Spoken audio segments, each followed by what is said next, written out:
Chapter 1.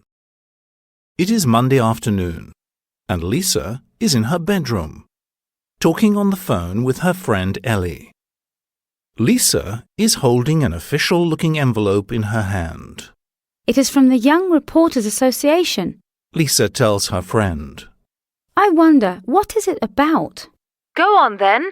What are you waiting for? Asks Ellie. Open it right away. I'm so excited.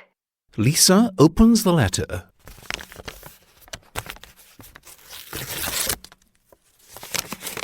And reads aloud. Dear Lisa, we are very happy to inform you that the Young Reporters Association has randomly selected you to participate in the first International Photo Convention with your photographs. The convention will take place on 27 to the 31st of July in Beijing. You will also have another 6 days for sightseeing on a train tour with Hu Tian, one of our Chinese members. The Young Reporters Association will plan and pay for the whole trip. So, pack your bags, Lisa. You are going to China. Sincerely, Yao Ming, General Secretary of the Young Reporters Association. They want to send me to China. I can't believe my luck, She exclaims. I have never been to China before. What an interesting place to go.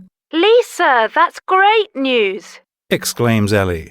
I know, Answers Lisa. I have never been to China, but it has always been one of my dreams. She says. Yes, it's an amazing opportunity for you. Says Ellie. And when you get back, you could write a report about your trip for the school online newspaper. What do you think? Oh, Ellie. Laughs Lisa. Okay. You never seem to forget your position at the paper, do you? Well, I'm not the editor for nothing. The girl laughs back. Let's hang up now. She adds. You have to do some research before the trip, don't you think? You're right. Says Lisa. China, here I come. Chapter 2. After a long flight, Lisa finally arrives in Beijing. At the airport, a young man is waiting for her. He is holding a sign reading, Lisa, Young Reporters Association. Lisa goes towards him and the man greets her warmly. Nice to meet you, Lisa, He says, and introduces himself. I am Hu Tian, and I work for a local teen magazine here in Beijing. I will be your guide in China. He says as he takes her suitcase. Lisa is relieved. Everything is so strange to her here, and there are so many people everywhere. Hu Tian takes Lisa to her hotel by taxi. You must be tired after your long trip. He says when they arrive. Have some rest, and we'll meet again in the afternoon. Then you can have a taste of China. Lisa smiles as she goes to her hotel room. I wonder what he meant. She thinks to herself. Oh well, I guess I'll find out in a few hours. She says and falls asleep right away. After her nap, Lisa feels like a new person.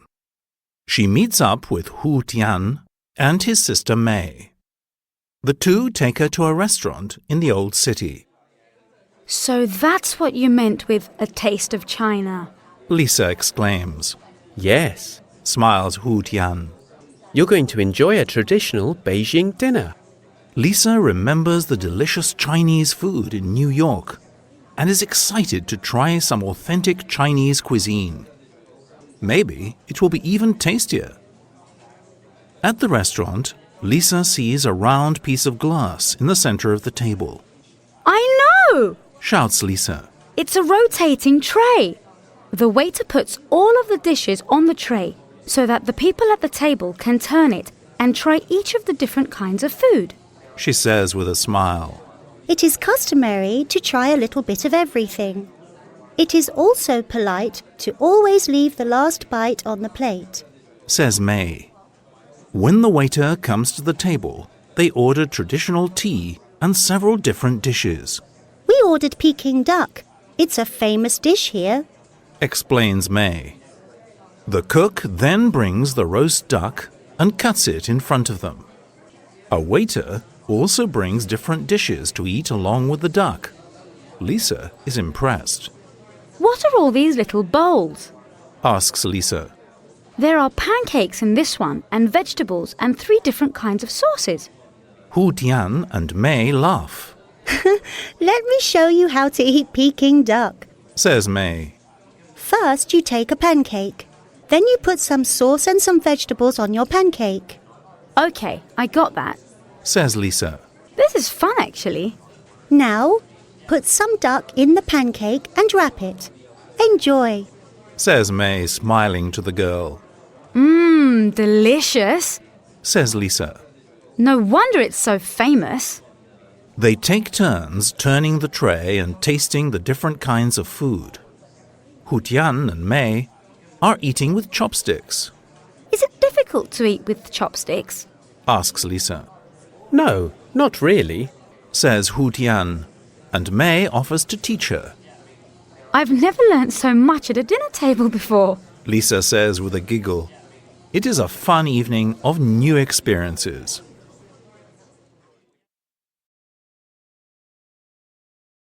Chapter 3. The next day is very busy. Lisa spends almost all morning at the photo convention, presenting her work and talking to lots of people. Then she and Hu Tian meet with May, and they go to Tiananmen Square. Wow! This square is huge! It is much larger than any other square I have ever been to. Lisa exclaims. This, my dear, is the largest city square in the world. Boasts Hu Tian. 1 million people can fit here. And who's that in the picture over there? Asks Lisa. It's Mao Zedong, the founder of the People's Republic of China. Explains Hu Tian. Next, the 3 friends take a tour of the Forbidden City. Lisa is impressed by the artwork and history she discovers there. The Forbidden City is about 600 years old. It used to be the Chinese emperor's palace. You see, in Chinese history there were no kings or queens. We had emperors and empresses. Now the place is a huge museum, the Palace Museum. Common people could not enter the Forbidden City. That is why they called it forbidden. Says Hu Tian. Lisa and her friends are now in the Hall of Supreme Harmony. The Emperor's throne is here. Says May. Lisa looks around. There are dragons everywhere. Lisa is impressed and asks May about it. The dragon is a symbol of power, strength, and good luck. May explains. It was also the symbol of the Emperor himself. In the Hall of Supreme Harmony, experts counted 13,844 dragons. Adds Hu Tian. As they walk towards the exit, Lisa hears Hu Tian's voice. Come on, Lisa. Hu Tian shouts. I'm hungry. Let's have some lunch. That sounds great. Lisa replies. Where shall we eat? She asks as they walk towards the exit. I know. Let's have a picnic near Tiananmen Square. We can buy some sandwiches over there.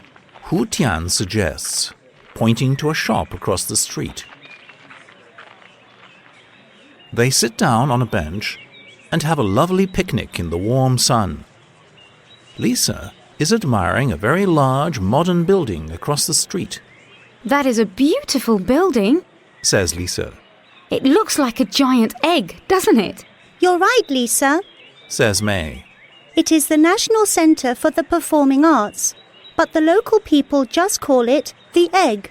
Concerts, operas and plays take place there. After lunch, they go to the Olympic Green, the most modern part of Beijing.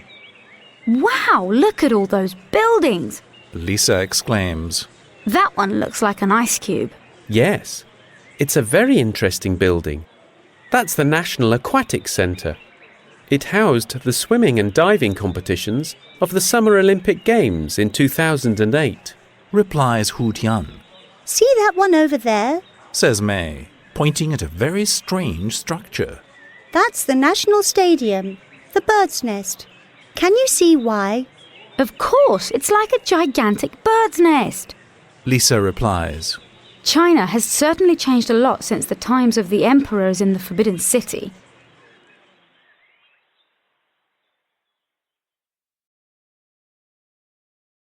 Chapter 4. For Lisa's last day in Beijing, Hu Tian and May have a special surprise for her.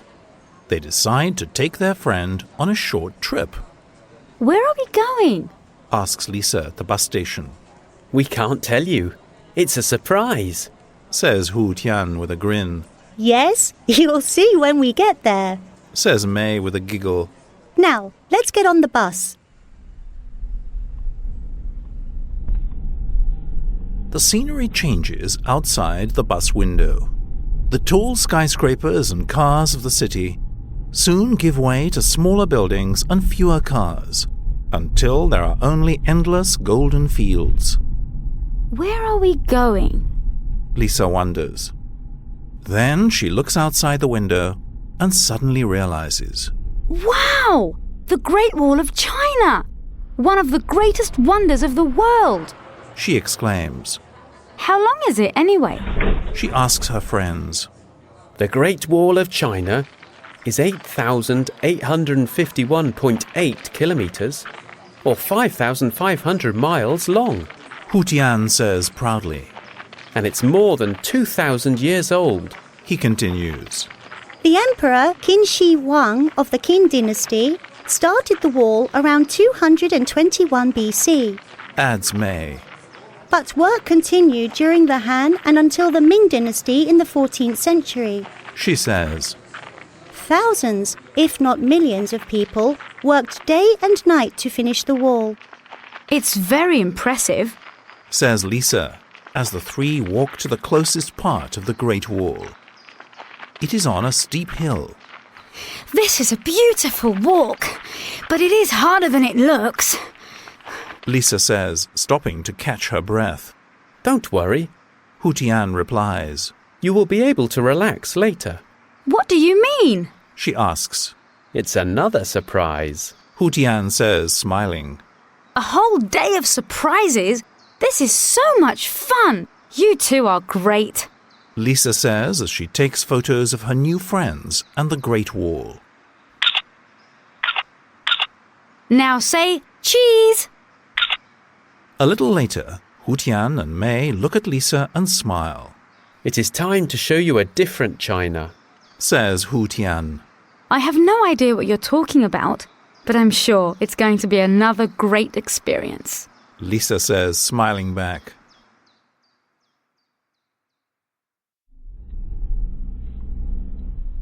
Another bus takes them beyond the fields until they reach a small farming village. They get off and see an elderly man and woman. Ni hao. They greet the three friends in Chinese, Hello. says Lisa, and then turns to Hu Tian and May, They are our aunt and uncle. says May. They don't speak English, but they are very friendly. Then they all walk down a small road with gates and walls on all sides. They enter one of the gateways. This is our aunt and uncle's house. It is very traditional. Says May. Next, they all sit down and have tea together, Tea is very important in Chinese culture. explains May. Chinese people drink a lot of tea, and we also celebrate a number of occasions with tea ceremonies. Oh, good. Smiles Lisa. I love tea. It's my favorite drink. On their way back a few hours later, Lisa remarks, It was so exciting to see what life is like for people in the countryside. It is very different from the busy Beijing life. Well, a lot of Chinese still live in villages like that, not cities. explains Hu Tian. What do you think of life in the village? The village is quieter and the countryside around it is very beautiful. However, there is more technology in the city and more things to do than in the village. says Lisa thoughtfully. I guess that city life and village life are both nice, but in different ways.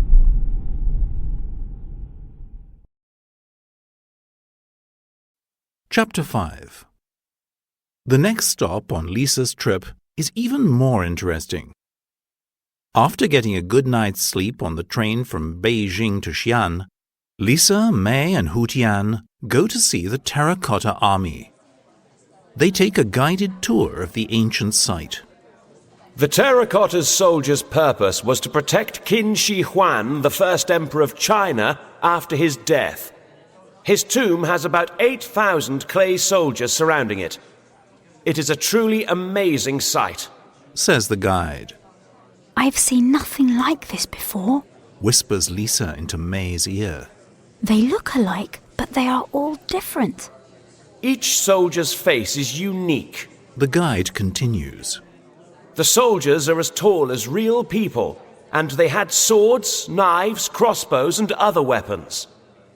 Surprisingly, all these were as sharp as new.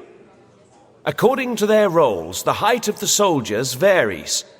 The tallest are the generals, and you'll also find officials, warriors, chariots, horses, even acrobats and musicians. Some of them have missing parts, and others are still in the dirt. However, some of the soldiers are in very good shape and seem new, as you can see, says the guide. I wonder how many people had to work to make this army. Lisa whispers, and the guide hears her. According to Sima Qian, an ancient historian, more than 700,000 workers worked on the emperor's tomb for about 38 years. He explains. Wow! Amazing! Exclaims Lisa. But where is the tomb? The tomb is still a mystery, adds the guide. Archaeologists have found the tomb, but they have not opened it yet. No, why not? Asks Lisa. Surely there will be lots of treasures inside. Well, says the man. That's what Sima Qian's book says, but archaeologists are worried that they might damage the valuable objects inside the tomb. I see, says Lisa. There is something else too, adds Hu Tian. There are traps inside the tomb. Dangerous traps. To prevent tomb raiders from stealing the treasures inside. At least, that's what the legend says. Oh, it's such an interesting story. I guess we'll have to wait and see. Lisa smiles. With or without the treasures from the emperor's tomb, this place is fantastic. Chapter 6. The next day, Lisa, May and Hu Tian go to Shanghai on another overnight train. The first place to visit is an area called the Bund. It's a lively place by the Huangpu River, full of beautiful historical buildings. They walk down a street called Nanjing Road, the main street of the Bund, and have lunch at a restaurant. Lisa tries Shanghai crispy chicken, and she finds it delicious. I'm really getting used to using chopsticks. It's actually a lot of fun, Lisa says excitedly. After lunch, they walk a few blocks to the Yu Garden in Shanghai's old city. It is a traditional Chinese garden with beautiful old buildings called pagodas. It is very large and they take their time exploring it. There are various trees and rocks and small ponds with bridges. Ducks and fish are swimming in the water, and there are dragons on the walls. The trees, plants and flowers are so pretty, and it's so peaceful here. Lisa admires. It is the perfect place to walk around. It makes you feel you are at one with nature. Well, that is exactly what the Chinese garden is about, says May. Here one can escape from the busy daily routine and have some time to themselves. After a pleasant walk through the Yu Garden, May and Hu Tian take Lisa to the Yu Market right outside. The Yu Market is so noisy and busy with people, Lisa exclaims. It suddenly feels like we're in a different city. Of course it's noisy. says May. Shanghai has the largest population in China. Lisa has fun choosing a few traditional gifts. A pearl necklace for her mother, chopsticks for all her family, and a beautiful silk dress for herself. Then she asks May, I want to get something special for my friend Ellie. What do you suggest? May points to some Chinese silk scarves. How about one of those? Chinese silk is famous worldwide. Great, Ellie will love it. Lisa says enthusiastically as she buys the scarf.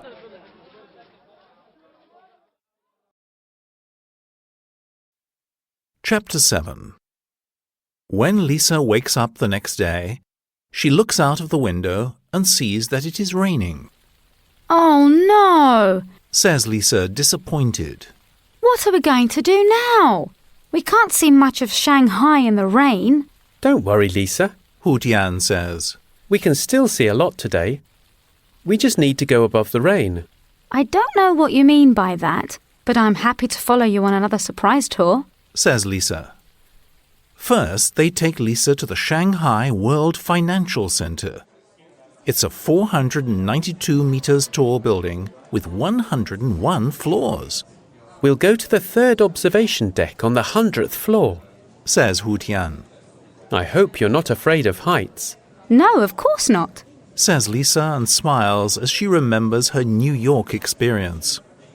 Once they get to the observation deck, Lisa takes a look around and says, It is fantastic up here. We are even higher than the clouds. We really are above the rain. We are 474 meters, 1,555 feet above the ground.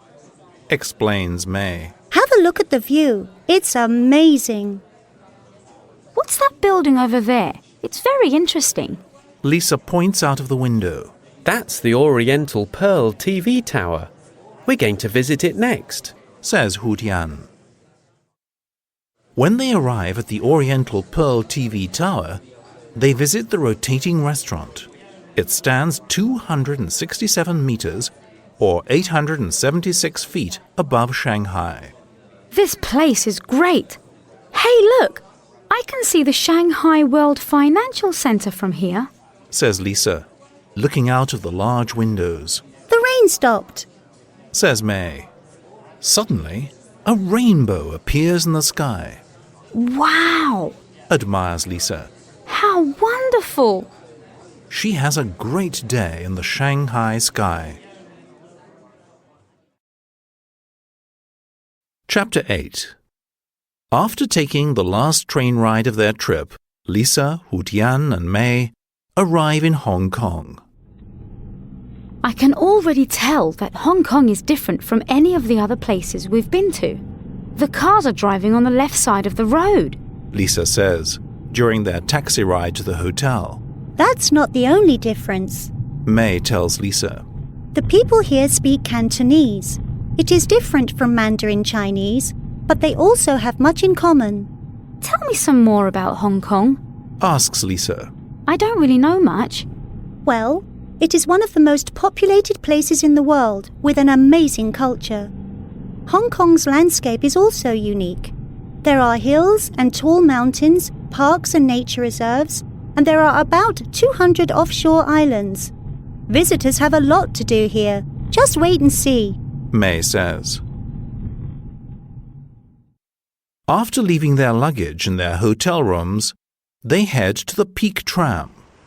It takes them up to the peak, the top of one of the nearby mountains, 396 meters above sea level. The view from the top of the peak tower is breathtaking. Hong Kong's skyline is very impressive, as you can see.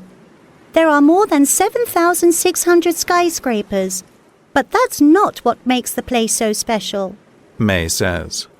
Yes, it is a great mixture of amazing buildings and beautiful landscape. The view is fantastic from up here. Replies Lisa enthusiastically. Let me take your photo. The light is wonderful right now. She tells her friends as she reaches in her pocket for her camera. This picture will be suitable for the next photo convention, she says and smiles.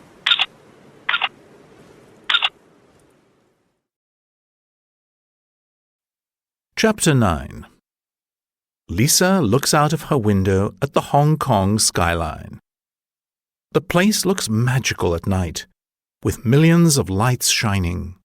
It's my last night in China. Lisa keeps thinking. She feels a bit sad about it, but she's also a little homesick. I'm sure tomorrow will be a day to remember. She thinks and goes to sleep. The next morning, the three young people go to a place called Aberdeen, on a nearby island. On the way there, they pass by a park in Kowloon City. Lisa notices a large group of people who are all standing in the park in strange positions. What are they doing? She asks curiously. They're practicing Tai Chi, an ancient Chinese martial art, explains Hu Tian. Really? Can we get off the bus and watch for a while? Lisa asks. Of course, replies May. People who practice Tai Chi do a series of warrior movements very slowly, concentrating on their bodies. It helps them stay healthy. Hu Tian tells Lisa. How interesting, Lisa says. Would you like to try? Asks a woman. The class is free and it's only an hour long. Lisa is thrilled. May, can you take some pictures of me practicing? I want to show them to Ellie when I get back. Next, Lisa and her friends take the bus to Ocean Park in Aberdeen. It's a huge place with lots of attractions, explains May. We're going to take you to see the giant pandas.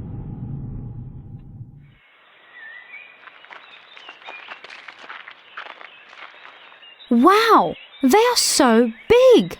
Exclaims Lisa when she sees the animals in the giant panda habitat. But they're cute! Pandas are in great danger. Only 1,000 to 3,000 remain in the wild, says Hu Tian. How about a visit to Aqua City next? Asks May. That sounds great. Lisa agrees. She's right. Thousands of colourful fish and other sea animals make their visit unforgettable. Lisa keeps taking pictures. It will make a great article for the school newspaper, she thinks to herself. Ellie will be thrilled.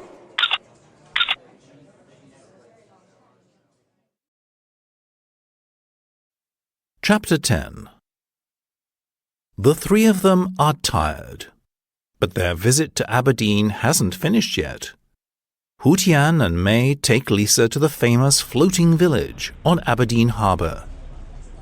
They call it floating because it is a village of boats. This is incredible! There are so many boats that I can't even see the water, exclaims Lisa. All these people live on their boats. Their lives depend on fishing and the sea.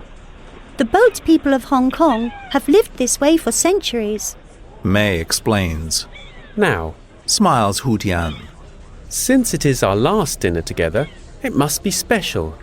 So they go to the Jumbo Kingdom, a famous floating restaurant. Give me a minute, says Lisa, and disappears for a while. When she comes back, she's wearing her Chinese red silk dress. I bought it for a special occasion, she says. Well, it is a special occasion. May gives her a big hug, and they sit down to enjoy their dinner. The lights of the floating village make the place look magical.